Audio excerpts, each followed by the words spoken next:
এই গরমে সিরিয়াসলি জানটা জুড়িয়ে গেল।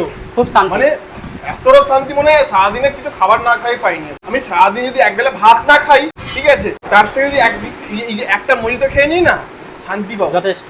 যদি ওই বেলাটায় ভাত না খেয়ে যদি লুচি বা রুটি খেয়ে থাকি, তারপরে বিকেল বেলা যদি মজিতো খেয়ে নিই একটা, ব্যাস আর কিছু শান্তি লাগবে না। শান্তি। শান্তির জিনিসটা গেল, ঠিক আছে, একটু অশান্তি জিনিসটা নিয়ে নাড়ানাড়ি করি একটু, দেখি অশান্তি না, এটাও ঠান্ডা কোল্ড কফি যেহেতু।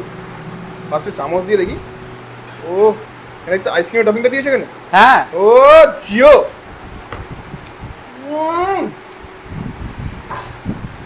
এটা খেলে আমার শান্তি আসবে, এটা খেলে আমার এনার্জি আসবে। আর এর মধ্যে ভরপুর পরিমাণে দুধ আর কফিতে পুরো বাই দা ওয়ে ওটা মিল্ক, ঠিক আছে, যদি খেতে খেতে তবলে যায় কথাটা, সরি, এর মধ্যে কিন্তু মিল্ক আর কফি ভরে ভরে আছে, মানে